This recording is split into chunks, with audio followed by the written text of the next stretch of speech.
Voltei para casa mais cedo do que o habitual, com um buquê de rosas em uma mão e uma garrafa de vinho na outra. Era uma sexta-feira de fim de março, quando São Paulo desperta do verão chuvoso e o ar cheira a umidade e a promessas. Eu tinha uma surpresa em mente.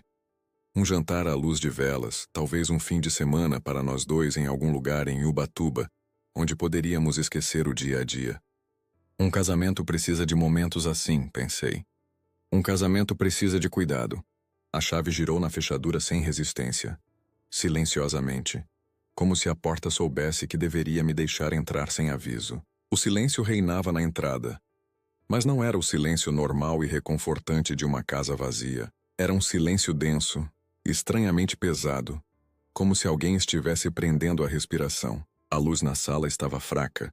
As cortinas fechadas, apesar de ser dia claro. Apoiei o vinho na prateleira ao lado da porta, ainda segurando as rosas, que de repente me pareceram ridículas, como um objeto de cena de um espetáculo que havia perdido o sentido. Ouvi a voz de Madalena. Não as palavras, uma risada. Aquele tipo de risada que você conhece bem, porque a ouviu centenas de vezes em 10 anos de casamento, mas que desta vez soava diferente. Mais leve, mais livre. Íntima de um jeito que gelou meu sangue. Entrei na sala e o mundo desacelerou. Madalena estava sentada no sofá que escolhemos juntos na Toque-and-Stock da Marginal Pinheiros, o mesmo em que assistíamos a filmes e planejávamos as férias. Seus cabelos, aqueles cabelos claros que sempre cheiravam a shampoo de lavanda, estavam soltos e caíam sobre seus ombros. Ela sorria. Em frente a ela, na poltrona que era o meu lugar preferido, onde eu me sentava depois do trabalho com uma cerveja e um livro, havia um homem. Mais jovem do que eu, alto, bronzeado, apesar de ser apenas março. Um estranho. Na mesinha de centro, havia 2 taças de vinho. As nossas taças, aquelas que os pais de Madalena nos deram de presente de casamento. O tempo parou. Ou talvez eu tenha parado, não sei. Lembro que o buquê de flores escorregou da minha mão e as rosas se espalharam pelo chão como promessas quebradas. Nenhum dos dois percebeu minha presença. Madalena estava dizendo algo, e aquele homem se inclinou em direção a ela, e naquele gesto, naquela naturalidade com que ele ocupava o espaço da minha casa, havia algo tão absoluto que senti tudo o que eu considerava certo se dissolver como tinta na água. Então Madalena ergueu o olhar. Ela me viu. Seu rosto mudou em uma fração de segundo. Da leveza ao choque. Do choque a algo que parecia pavor, mas sem remorso. Apenas o pavor de ser descoberta. O homem também se virou. Por um instante, ele me olhou com uma mistura de surpresa e irritação, como se eu fosse um intruso em minha própria casa, como se eu estivesse perturbando algo importante. E Pedro, disse Madalena, e em sua voz não havia desculpa, mas algo que soava como uma tentativa desesperada de retomar o controle da situação. Minha boca se abriu, mas nenhum som saiu. Ao longe, um cachorro latia. Da janela aberta, vinha o barulho de um ônibus na Avenida Rebouças. O mundo seguia em frente, indiferente ao fato de que o meu acabara de se desintegrar. Eu não gritei. Não parti para cima dele. Não fiz nada do que mais tarde, à noite, eu imaginaria que deveria ter feito. Apenas fiquei parado na soleira, observando. A mão dela se afastando lentamente da dele, a taça de vinho pela metade, a almofada no sofá, levemente amassada. Eles não estavam ali há 5 minutos. Não era um encontro casual. Não era a primeira vez. Essa consciência veio lentamente, mas quando veio, foi absoluta. Lembrei-me de todas aquelas sextas-feiras em que eu voltava tarde do trabalho, de todos aqueles fins de semana em que Madalena dizia que ia encontrar as amigas, de todas as pequenas mudanças, um perfume novo, um jeito novo de se vestir, um novo tipo de distância na cama. Como eu não percebi, o homem se levantou. Era mais alto do que me parecera. Usava uma camiseta preta e jeans. Parecia alguém sem compromissos, que não carrega o peso de um financiamento em conjunto, de planos para o futuro, de uma promessa feita diante de um altar. Olha, amigão, começou ele. E naquele amigão havia tanta arrogância que algo dentro de mim se quebrou pela segunda vez. Vá embora, eu disse. Minha voz era baixa. Mas devia haver algo que freou sua prepotência, porque, em vez de responder, ele olhou para Madalena. Ela assentiu. muito delicadamente, como se fosse ela quem decidisse se ele deveria ficar ou ir, como se aquela fosse a casa dela, uma escolha dela, um direito dela. Ele pegou o casaco do encosto da cadeira, a minha cadeira, e foi em direção à porta. Passou por mim sem me olhar. Senti seu perfume, algo caro e estranho, e tive que cerrar os punhos para não fazer algo de que me arrependeria. A porta se fechou atrás dele. Ficamos sozinhos, Madalena e eu. 10 anos de casamento. 10 anos de projetos, brigas, reconciliações, risadas, rotina. E agora isso, aquele silêncio, mais alto que um grito. Há quanto tempo? Perguntei. Ela não respondeu de imediato. Olhava para as próprias mãos como se pudesse encontrar uma resposta ali. Pedro, não é tão simples. Há quanto tempo, Madalena? 6 meses. 6 meses. 180 dias em que comi os jantares que ela preparava, em que lhe dei o beijo de boa noite, em que planejamos reformar o banheiro e passar as férias em Tiradentes. 180 dias de mentiras. Sentei-me em uma cadeira perto da mesa, porque minhas pernas não me sustentavam mais. Minhas mãos tremiam. Tentei respirar normalmente, mas a respiração vinha em pequenos soluços superficiais. Eu o amo, disse ela em voz baixa. Aquelas 3 palavras foram piores do que tudo o que eu tinha visto, porque não falavam de um erro, de uma fraqueza, de um momento de desorientação. Falavam de uma escolha. Ela tinha escolhido, e não tinha me escolhido. Não me lembro do que disse depois. Acho que nada. Levantei-me, peguei as chaves do carro e saí. Dirigi sem rumo pelas ruas de São Paulo, que de repente me pareceram estranhas. Passei pela ponte estaiada, atravessei a Marginal Pinheiros, parei em algum lugar ao longo do rio, onde a água corria cinza e indiferente. Fiquei no carro chorando. Pela primeira vez em anos. Eu chorava porque entendi que a pessoa que eu acreditava ser, Pedro, o marido de Madalena, um homem com um plano e um futuro, essa pessoa tinha acabado de deixar de existir, e em seu lugar, algo novo havia surgido. Algo que eu ainda não conhecia, mas que sentia ser duro, frio e muito paciente. As noites se tornaram um lugar que eu temia, não pela escuridão, mas pelo silêncio, que permitia que os pensamentos crescessem como ervas daninhas. Eu voltava para casa tarde, quando Madalena já dormia, ou fingia dormir, e me deitava do meu lado da cama, deixando entre nós um espaço vazio maior do que aquelas poucas dezenas de centímetros de colchão. Eu ficava de olhos abertos e revivia aquela cena infinitamente, como se revivê-la várias vezes pudesse mudar o final. Às vezes, eu me atribuía papéis que não havia desempenhado. Imaginava ter partido para cima dele, ter expulsado os dois, ter dito algo forte, ter ferido algo que quebrasse a segurança dela. Mas então eu me lembrava da minha reação real, parado na soleira, as mãos trêmulas, aquele maldito buquê de rosas no chão. E a vergonha era pior que a dor. Porque não havia sido apenas uma traição. Havia sido uma lição sobre quem eu realmente era. E a lição era amarga, a vida inteira. Pensei ser um homem que controla a situação. Eu trabalhava com marketing, gerenciava uma equipe. Era a pessoa a quem recorriam para um conselho. Em casa, tentava ser um marido com quem se podia contar. Pagava as contas em dia, consertava o que quebrava, lembrava dos aniversários. Era o meu orgulho. Silencioso, não declarado, mas real. Eu achava que bastava, que a solidez era o que mantinha um casamento unido. E agora eu me olhava no espelho do banheiro às 3 da manhã e via alguém que não conseguia reconhecer. Um homem que não percebeu que sua esposa não o amava mais. Um homem que fora substituído por alguém mais jovem, mais autoconfiante, alguém que não precisava se esforçar, porque simplesmente era. O orgulho, que eu havia usado por anos como uma armadura invisível, se desintegrou em segundos. E ninguém, exceto eu, sabia disso. No trabalho, eu sorria, respondia a e-mails, conduzia reuniões. Paulo, do departamento de vendas, uma vez me perguntou, durante um cafezinho, se estava tudo bem porque eu parecia cansado. Respondi que tinha dormido mal. Era a verdade, mas apenas uma parte dela.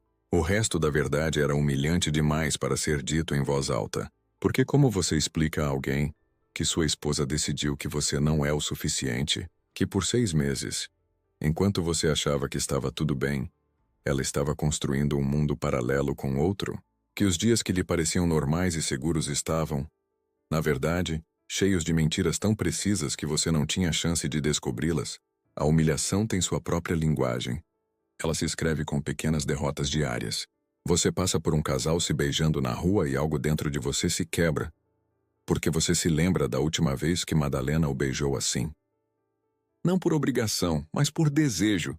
Você entra em um café na Vila Madalena onde costumavam ir juntos, e a garçonete pergunta se você está esperando alguém. Você responde não e sente o peso dessa palavra. Você encontra amigos no aniversário de um colega. Há casais que parecem felizes, e você precisa fingir que com você também está tudo bem. Madalena está sentada ao seu lado.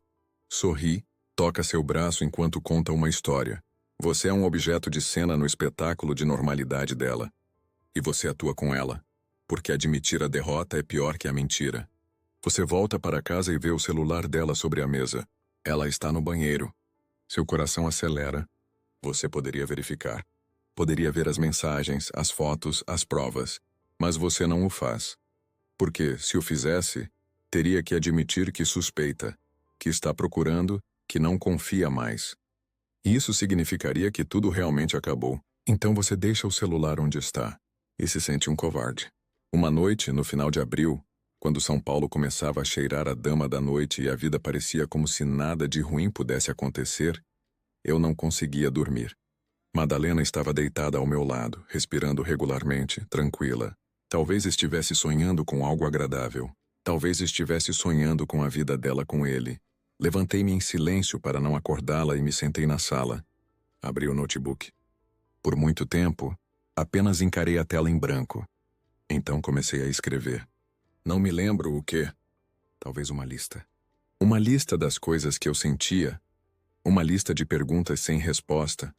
Uma lista de todos os pequenos momentos que deveriam ter me alertado e que eu ignorei. E de repente, entre 3 e 4 da manhã, algo dentro de mim mudou.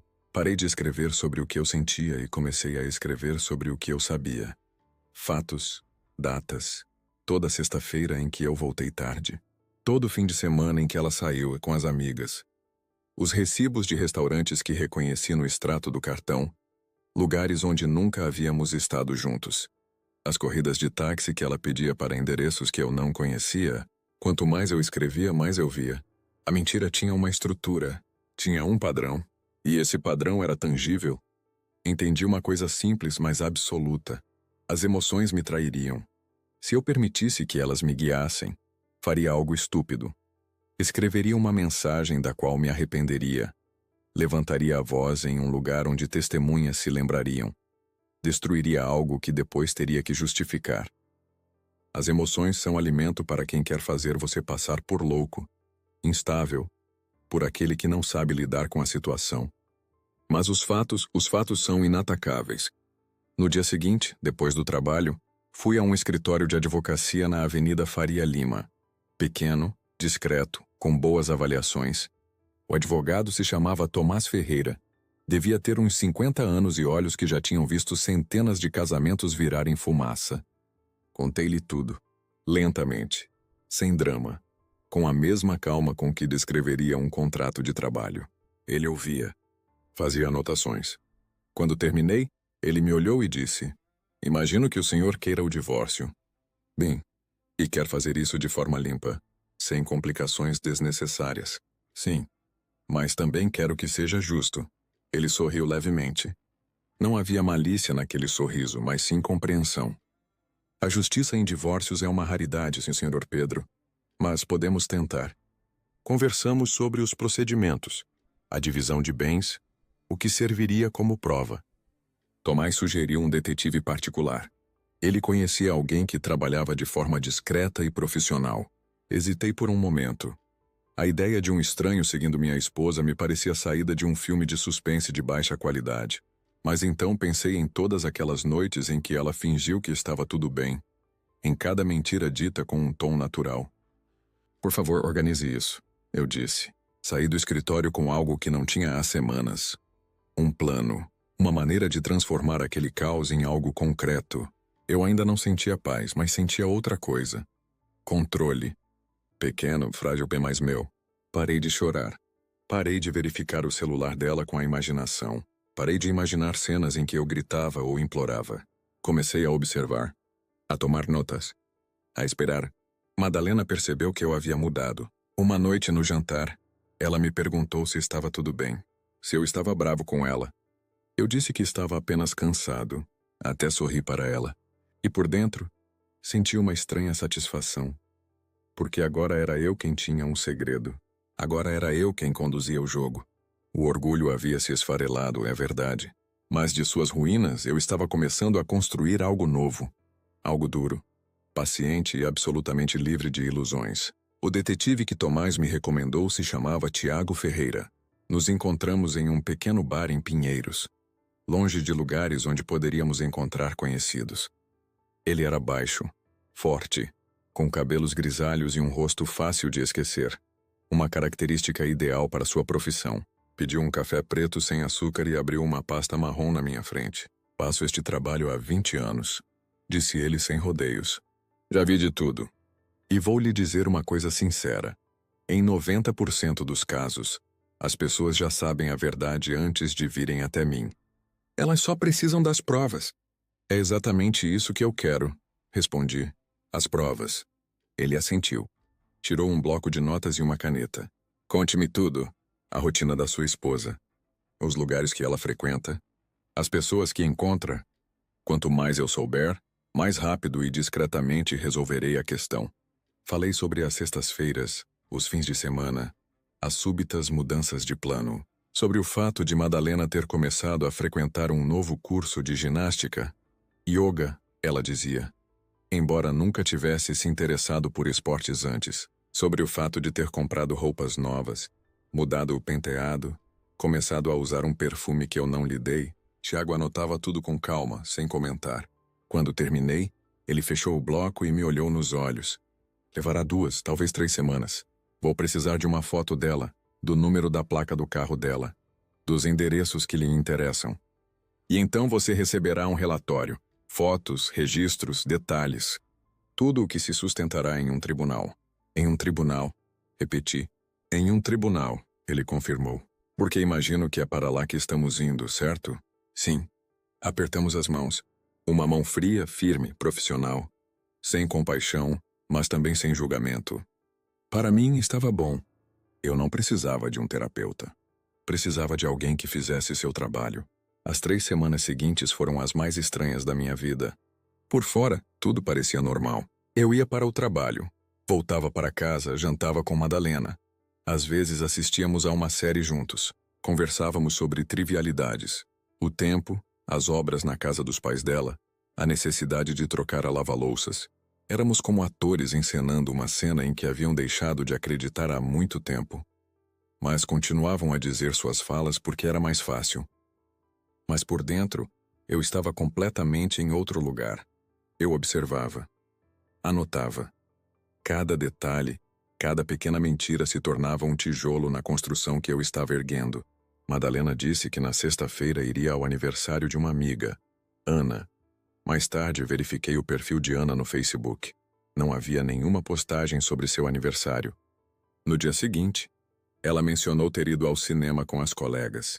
Perguntei-lhe com indiferença que filme tinham visto. Ela hesitou um instante antes de responder. Um instante a mais. À noite, verifiquei a programação. Aquele filme não estava em cartaz naquele horário. Cada vez que a pegava em uma pequena mentira, era como uma alfinetada. Mas, em vez de ficar com raiva, eu anotava no celular. Data, hora, conteúdo da mentira. Eu já tinha mais de 20 registros.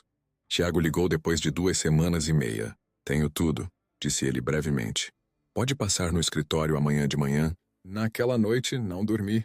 Fiquei deitado ao lado de Madalena, ouvindo sua respiração, sabendo que no dia seguinte veria as provas do que eu já sabia, mas que ainda não tinha visto com meus próprios olhos. Havia algo macabro em tudo aquilo. A última noite antes que a verdade fosse documentada, guardada, preparada para ser usada. De manhã fui ao escritório de Tiago. Ficava nos fundos de uma loja de eletrônicos no Baixo Augusta. Uma sala pequena e escura com uma mesa, um computador e arquivos empilhados nas prateleiras. Ele me serviu um café e colocou um grande dossiê na minha frente. Prepare-se, disse ele. Não é agradável. Ele abriu a primeira pasta. Fotos. Madalena saindo do nosso prédio em uma sexta à noite, sorridente, com uma pequena bolsa a tiracolo. Madalena entrando em um café no centro. Madalena em uma mesa com ele. O mesmo homem que eu vira em nossa casa. A mão dele sobre a dela, a risada dela. Fotos de outro dia, saindo juntos de um restaurante na Vila Madalena. Fotos em frente a um prédio cujo endereço eu não conhecia. O prédio dele, aparentemente. Ela entrando lá em plena luz do dia, ela saindo 3 horas depois com o cabelo levemente desarrumado, com um sorriso que eu não via nela há meses. Havia mais. Recibos de restaurantes, reservados em nome dele. Impressões de mensagens do celular dela, que Tiago, não perguntei como, conseguiu recuperar. Estou com saudades. Não vejo a hora de ser sexta-feira. Eu te amo. Palavras que um dia foram minhas, agora dirigidas a outra pessoa. Olhei para tudo e senti um estranho vazio. Esperava dor, raiva, lágrimas, mas havia apenas aquele vazio e uma espécie de alívio, porque agora não eram mais conjecturas, fantasias ou suspeitas paranoicas. Eram fatos. Duros, irrefutáveis, utilizáveis. É o suficiente? Perguntei. É mais do que suficiente, respondeu Tiago.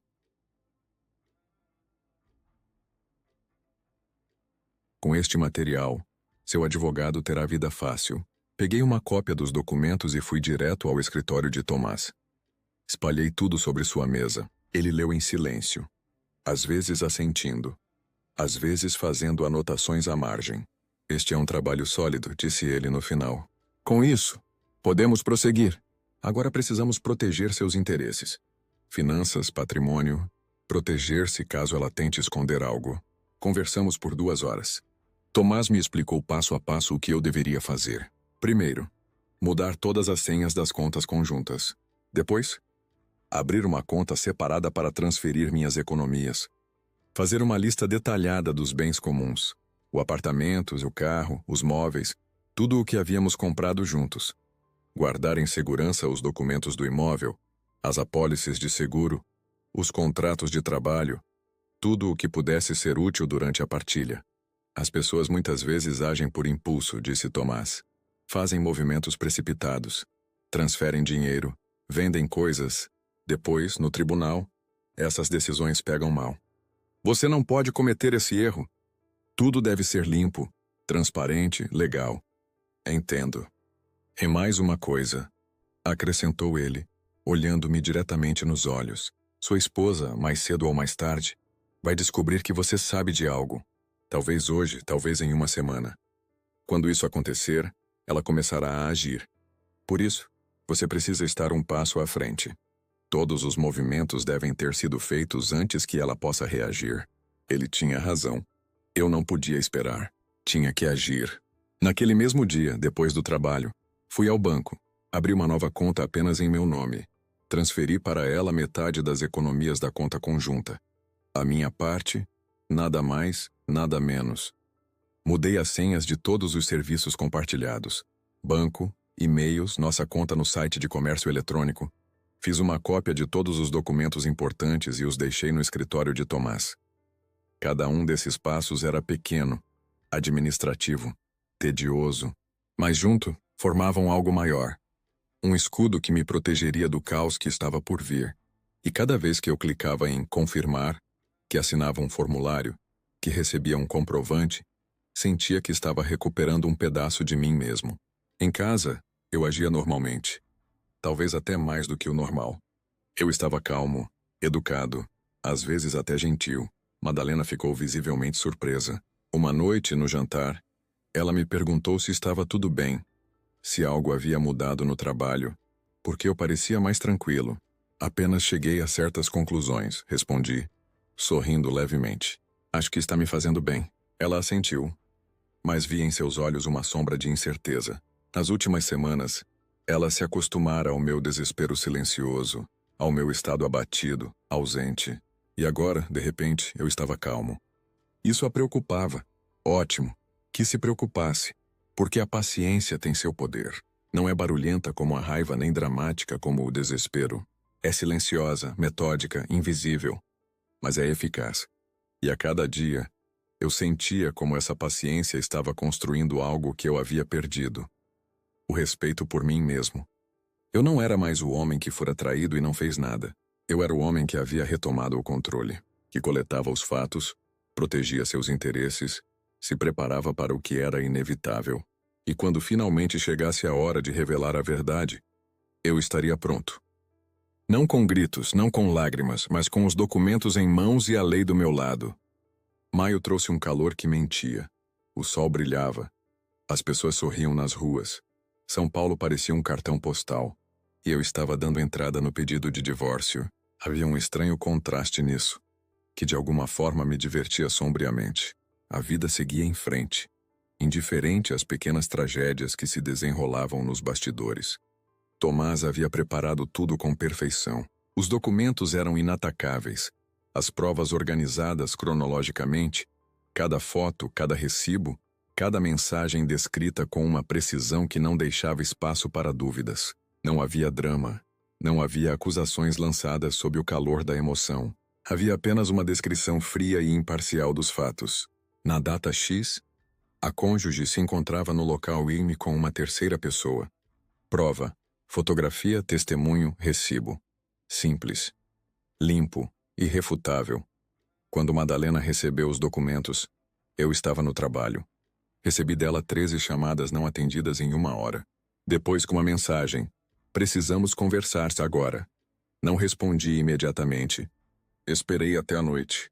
Não para puni-la, embora isso tivesse um certo papel, mas porque eu precisava ter certeza de que, quando nos víssemos, eu teria o controle das minhas emoções. Que não diria nada de que me arrependeria depois. Voltei para casa às 9.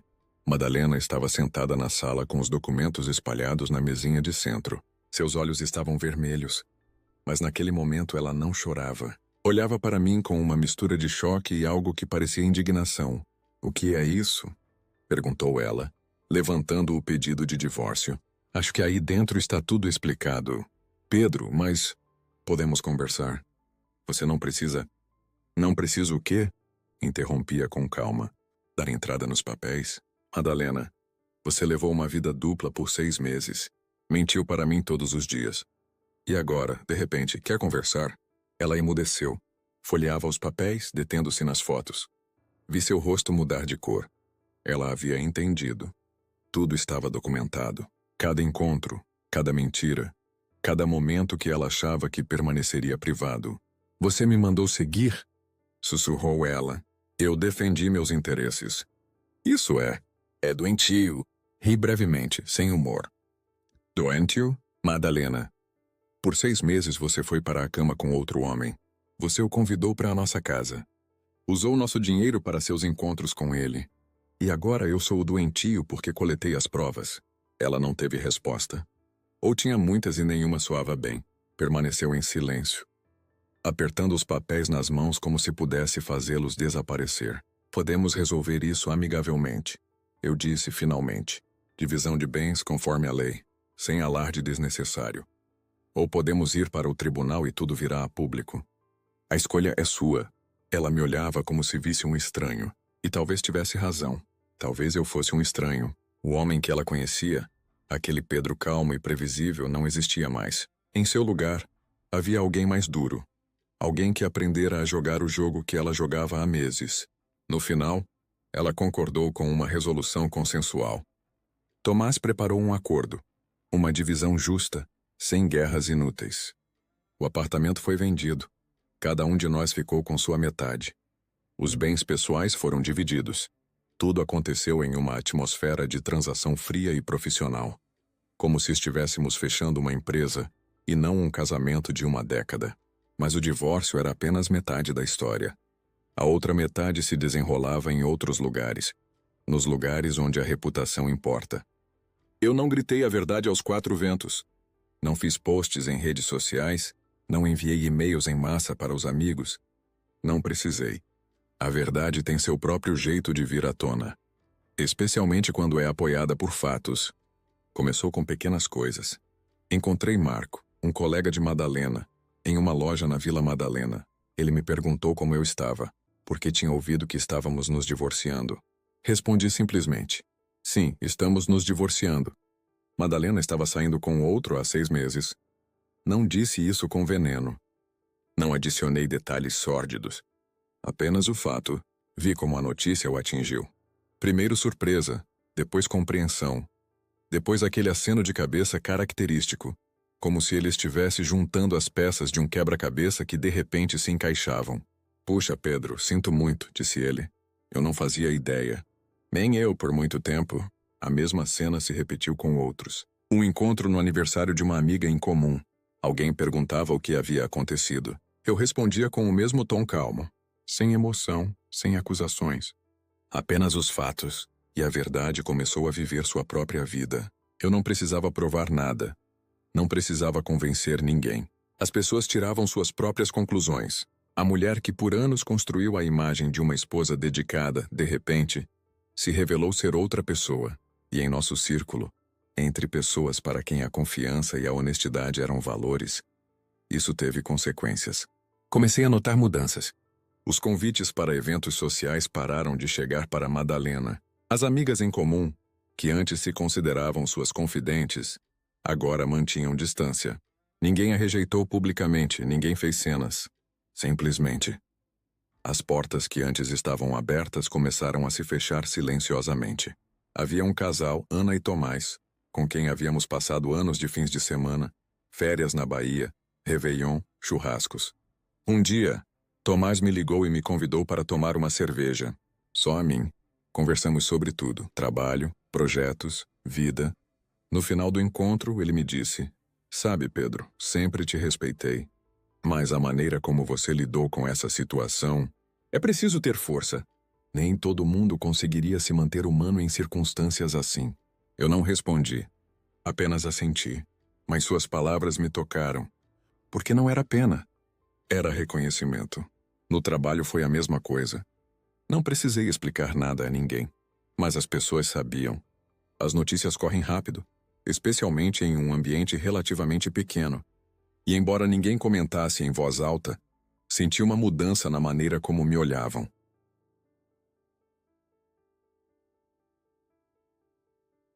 Não como uma vítima, mas como alguém que conseguiu superar uma tempestade com dignidade. Madalena tentou defender sua imagem. Explicava aos amigos que a situação é mais complicada, que nosso relacionamento já tinha acabado há muito tempo, que ela também estava passando por um momento difícil. Mas as palavras são frágeis diante dos fatos. E os fatos estavam do meu lado. Eu não tentei destruí-la. Não precisei. Suas escolhas fizeram isso por mim. E eu comecei a reconstruir. Não por vingança, mas por necessidade. Encontrei um pequeno apartamento em Pinheiros, em um prédio antigo com vista para o rio Pinheiros. Não era grande, mas era meu, só meu. Comprei móveis novos, simples, funcionais, que refletiam quem eu estava me tornando. Livrei-me de tudo que me lembrava o passado. Fotos, lembranças, todos aqueles pequenos objetos que um dia significaram algo e agora eram apenas um peso. Uma tarde, enquanto desempacotava uma caixa de livros, encontrei o álbum de casamento. Olhei as fotos. Madalena de vestido branco, eu de terno e gravata, sorrindo, cheios de esperança. 2 pessoas que acreditavam que sua história seria diferente. Por um instante, senti a familiar pontada de dor, mas em vez de sufocá-la, simplesmente permiti que ela existisse. A dor era parte daquela história. Eu não precisava fingir que ela não estava lá. Mas também não precisava me apegar a ela. Joguei o álbum no lixo, não por ódio, mas por aceitação. Aquela vida havia acabado. Era uma constatação de fato, não uma maldição. E naquele gesto, naquele simples e definitivo gesto, senti algo que não sentia há meses. Paz, não felicidade, não euforia, apenas paz. Uma espécie de silêncio interior que dizia que o pior havia passado. A verdade fora revelada. A justiça fora feita. E eu ainda estava de pé. Um pouco mais sozinho, um pouco mais cansado, mas ainda aqui. Ainda eu mesmo. E nisso havia algo que se assemelhava a uma vitória. 1 mês após o divórcio, recebi um e-mail da editora de uma pequena, mas respeitada revista cultural, A Contextos. Nos conhecíamos vagamente de eventos do setor. Ela editava uma coluna sobre vida social. Eu cuidava do marketing de um de seus concorrentes. Ela me escreveu dizendo que procurava textos pessoais, ensaios sobre relacionamentos contemporâneos, sobre como eles terminam e como as pessoas lidam com o rompimento. Sei que você acabou de se divorciar, escreveu ela. Se tiver vontade de escrever algo sobre o assunto, eu estaria interessada. Algo sincero, sem floreios. As pessoas precisam de histórias reais. Por 2 dias me perguntei se deveria responder. Escrever sobre o que aconteceu parecia reabrir uma ferida que mal começara a cicatrizar. Mas em algum lugar dentro de mim, senti que poderia ser exatamente o que eu precisava. Não por vingança, embora não negue que o pensamento me tenha ocorrido, mas para fechar um capítulo de uma maneira que fosse só minha. Sentei-me ao computador em um sábado à noite. O sol de julho se punha sobre o rio Pinheiros e eu comecei a escrever. Não sobre Madalena. Não sobre ele. Escrevi sobre mim. Sobre um homem que acreditava na segurança de sua própria vida e que viu essa segurança se estilhaçar em um segundo. Escrevi sobre a queda do orgulho, sobre a humilhação que não vem quando alguém te trai, mas quando você percebe que não notou por 6 meses. Escrevi sobre o silêncio que se segue a uma verdade dolorosa e sobre como, nesse silêncio, é possível encontrar algo que se parece com força. Não heróica, não espetacular, mas real. A força que te permite levantar de manhã e ir trabalhar, construir uma nova vida a partir das ruínas da antiga. O texto se chamava Quando as certezas desmoronam. Não havia nomes, não havia detalhes que pudessem identificar pessoas específicas. Era universal. Poderia ser a história de qualquer um que já sentiu o chão desaparecer sob os pés. E, ao mesmo tempo, era só minha. Enviei para a editora. Ela respondeu no dia seguinte. É exatamente o que eu procurava. Publicaremos na edição de agosto. Quando o artigo saiu, não esperava uma grande reação. Mas ele foi muito bem recebido. Recebi uma dúzia de e-mails de estranhos que viveram experiências semelhantes, que me agradeciam por ter escrito algo em que podiam se identificar. Uma mulher escreveu: Por 1 ano, pensei que era fraca porque demorei tanto para me recuperar do divórcio. Seu artigo me mostrou que é normal, que a força não está em esquecer rápido, mas em sobreviver. Foi uma sensação estranha. Minha dor se tornou algo que ajudava os outros. Mas também havia algo libertador. A história deixou de ser apenas a minha tragédia. Tornou-se um relato de sobrevivência. O efeito colateral foi que o artigo foi lido por muitas pessoas do nosso círculo comum. Não precisei enviar links. Não precisei recomendá-lo a ninguém. As pessoas o encontraram sozinhas. Leram. Reconheceram o contexto. E mesmo que eu não tenha mencionado o nome de Madalena, quem conhecia nossa história sabia de quem se tratava. A narrativa mudou. Deixei de ser o coitado do Pedro, traído pela esposa. Tornei-me alguém que passou pelo inferno e saiu dele. Alguém que conseguiu transformar a dor em algo criativo. E Madalena? Madalena se tornou aquela cuja história foi contada por outra pessoa. E essa foi uma perda de controle que, eu sabia, a feria mais do que qualquer confronto aberto. Encontrei-a por acaso em setembro, na inauguração da exposição de uma amiga pintora na Vila Madalena. Havia muita gente, vinho, conversas. Eu a vi do outro lado da galeria. Ela estava sozinha, com uma taça na mão, com um ar de quem não sabe bem por que está ali. Nossos olhares se cruzaram por um instante. Não me aproximei. E ela também não, mas vi em seus olhos algo que não havia antes. Incerteza. Talvez até arrependimento. Não arrependimento pelo que fez. Duvido que algum dia ela realmente tenha se arrependido. Mas arrependimento porque o que ela fez teve consequências que ela não previu. Soube mais tarde por amigos em comum que ela havia terminado com aquele homem. Não deu certo, ela teria dito. Encontrou um emprego em outra empresa, menor, menos prestigiosa. Mudou-se para o Tatuapé, longe da região central onde havíamos vivido juntos. Sua vida não desmoronou espetacularmente. Ela não se tornou uma pária, não acabou na rua, mas encolheu. Tornou-se mais estreita, mais limitada. E eu comecei a viajar. Sempre quis conhecer a Islândia. As paisagens, a luz, aquela natureza selvagem. Madalena nunca se interessou. Preferia lugares quentes, seguros, previsíveis. Então, em setembro, tirei 2 semanas de férias e fui sozinho. Aluguei um carro e percorri a ilha, parando onde queria, dormindo em pequenas pousadas, comendo em restaurantes locais. Uma noite, eu estava na beira do oceano, em algum lugar no sul, observando as praias de areia preta e as ondas quebrando nas rochas. O vento era tão forte que eu precisava fazer força para não perder o equilíbrio. E, de repente, senti algo difícil de descrever. Não felicidade, não euforia, mas uma espécie de espaço interior, como se finalmente eu tivesse um lugar para respirar. Por muito tempo, pensei que a vingança deveria ser barulhenta, que deveria causar uma dor aguda, que deveria deixar marcas visíveis para todos. Mas ali, diante do oceano, entendi que a melhor vingança é a vida que você constrói depois que alguém tentou destruí-la.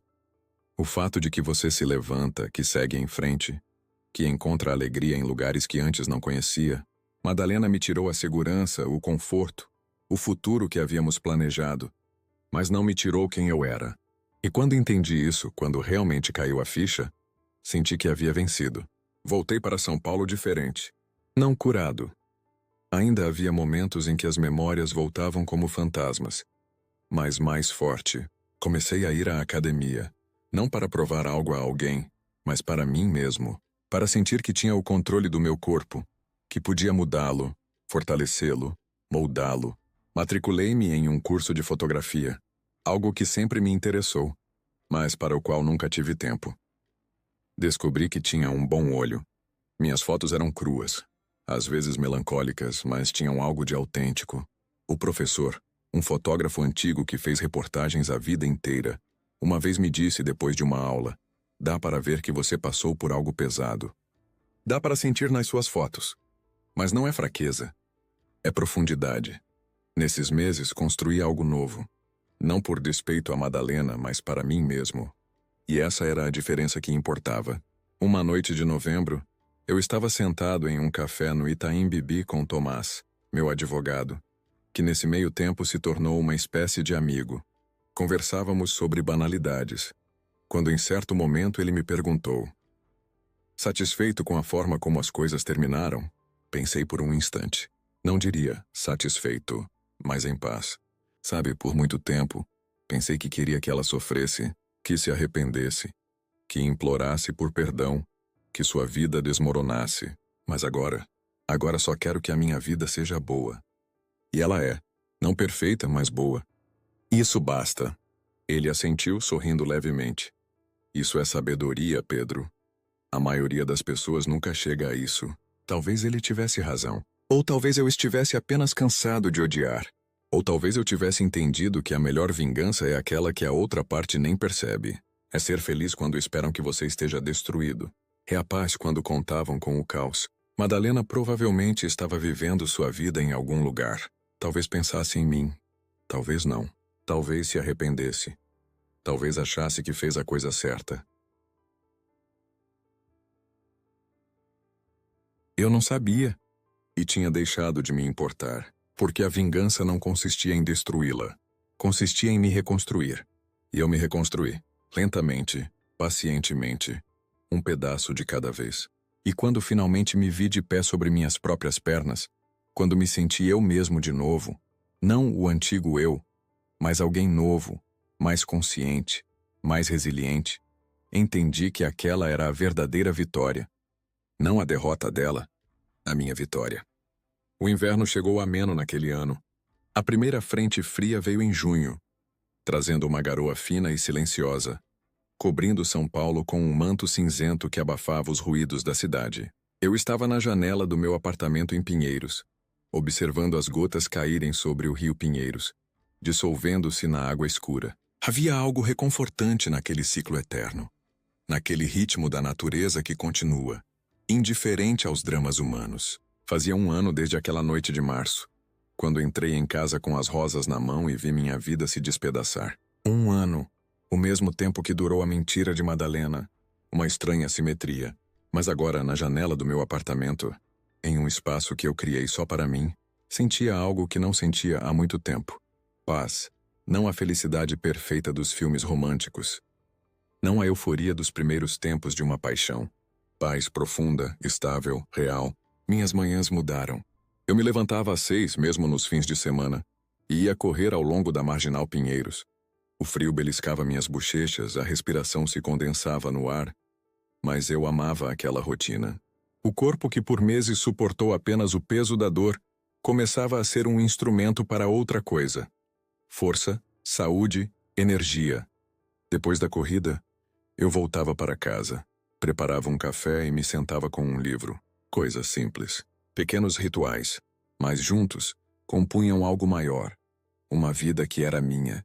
Fevereiro trouxe um convite para uma exposição de fotografia coletiva para os participantes do curso em que me inscrevi. Minhas fotos estavam penduradas ao lado das dos outros. Paisagens, retratos, cenas de rua. As minhas eram diferentes. Frias, cruas, muitas vezes vazias. Um visitante, um senhor idoso com um casaco elegante, parou por muito tempo em frente a uma foto minha. Um trilho de trem vazio em uma estação, iluminado por um único poste, tanto tempo que finalmente me aproximei e perguntei se ele gostava. Se eu gosto? Repetiu ele, como se a palavra fosse inadequada. Esta foto diz algo verdadeiro. Vejo solidão, mas não desespero. Vejo alguém que esteve sozinho e aprendeu a funcionar nessa solidão. É preciso coragem. Eu não respondi. Apenas assenti. Mas suas palavras ficaram comigo. Porque ele tinha razão. Eu aprendera a ficar sozinho. E não era uma maldição. Era uma habilidade. Também reconstruí as amizades que negligenciei durante o casamento. Marco, um colega de faculdade com quem eu havia perdido o contato, me procurou no Facebook. Nos encontramos para tomar uma cerveja em um pequeno pub no centro. Conversamos por horas. Sobre a vida, o trabalho, sobre como é fácil se perder em um relacionamento e esquecer as pessoas que existiam antes. Sabe de uma coisa, Pedro? Disse ele em certo momento, depois da terceira cerveja. Você sempre foi um cara com um plano. Tudo organizado, tudo sob controle. E eu achava que isso era bom. Mas agora você está mais autêntico. Como se tivesse parado de fingir que sabe tudo. Eu ri, porque eu parei. A vida me ensinou a humildade. E faz bem. A humildade lhe cai bem. Comecei também a ajudar os outros. Por acaso, um colega me disse que seu irmão estava se divorciando e estava sofrendo muito. Dei-lhe meu número. O irmão ligou. Nos encontramos para um café. Ouvi sua história, diferente da minha, mas semelhante na dor. Disse-lhe o que tive que aprender sozinho. Que vai passar, que vai melhorar, que a força não está em não cair, mas em se levantar. Algumas semanas depois, recebi uma mensagem dele. Obrigado por aquela conversa. Me ajudou mais do que eu pensava. Pela primeira vez em um mês, sinto que posso conseguir. Foi uma sensação estranha. Minha experiência, aquele inferno que atravessei, podia ajudar alguém. Como se a dor, que me pareceu sem sentido, de repente adquirisse um significado. Em março, exatamente um ano após o início de tudo, fui para a Serra da Mantiqueira, sozinho, com uma mochila e uma barraca. Por uma semana, caminhei por trilhas, dormi em clareiras, acordei com os pássaros. À noite, sentava-me ao lado da fogueira, olhando as estrelas. Havia tantas, mais do que na cidade, mais do que eu me lembrava da infância. Uma noite, enquanto o fogo se apagava e a mata ao redor estava cheia dos sons da vida noturna, pensei em Madalena. Não com dor, não com raiva. Simplesmente pensei nela. Me perguntei se ela estava feliz, se havia se arrependido. Se às vezes pensava em mim. E percebi que não precisava saber as respostas para essas perguntas, que a vida dela não era mais da minha conta, que a única vida que eu precisava construir era a minha. No dia seguinte, subi ao topo de um pico. Subi lentamente, parando de vez em quando para descansar, para olhar a paisagem que se estendia abaixo de mim. No cume, havia apenas mais uma pessoa, um homem idoso com um cajado e uma mochila muito maior que a minha. Nos cumprimentamos com um aceno de cabeça, no silêncio típico das pessoas da montanha. Belo dia, disse ele finalmente. Lindo, concordei. Ficamos sentados por um tempo, admirando a vista. Então ele se levantou, ajeitou a mochila. A descida é sempre mais difícil que a subida, disse ele, sorrindo levemente. Mas depois que a gente desce, se sente melhor do que antes de subir. Eu assenti. Observei-o descer pela trilha até desaparecer atrás de uma curva. Ele tinha razão. A descida foi mais difícil. Os joelhos doíam, os músculos protestavam. Mas quando finalmente cheguei ao vale, quando tirei a mochila e me sentei em um muro de pedra perto do estacionamento, senti satisfação. Eu consegui, subi ao topo e voltei. E estava mais forte do que quando comecei. O mesmo valia para a minha vida. Abril trouxe um encontro inesperado. Eu estava em um evento do setor, uma daquelas conferências chatas em que todos fingem ouvir as apresentações, mas na verdade esperam pelo coffee break e pelo networking. Durante a pausa, uma mulher se aproximou de mim com cerca de 35 anos. Cabelos escuros, olhos vivos. "Pedro Rossi?" perguntou ela. "Sim. Eu li seu artigo na Contextos, quando as certezas desmoronam. Era você, certo?" Hesitei. Raramente alguém me associava àquele artigo, e certamente não em um contexto profissional. "Ah, sim, sou eu", admiti. "Eu queria te agradecer", disse ela. "Meu marido foi embora há 2 anos. Me deixou com 2 filhos e um financiamento que eu não podia pagar. E por muito tempo, pensei que era o fim, que eu nunca mais seria eu mesma. Seu artigo me mostrou que é possível sair dessa sem se perder. Obrigada." Eu não sabia o que dizer. No final, apenas sorri. "Fico feliz que tenha ajudado." Conversamos mais um pouco, trocamos contatos. Algumas semanas depois, ela me escreveu dizendo que havia começado uma nova vida. Mudou-se para uma cidade menor, encontrou um emprego melhor, os filhos estavam mais felizes.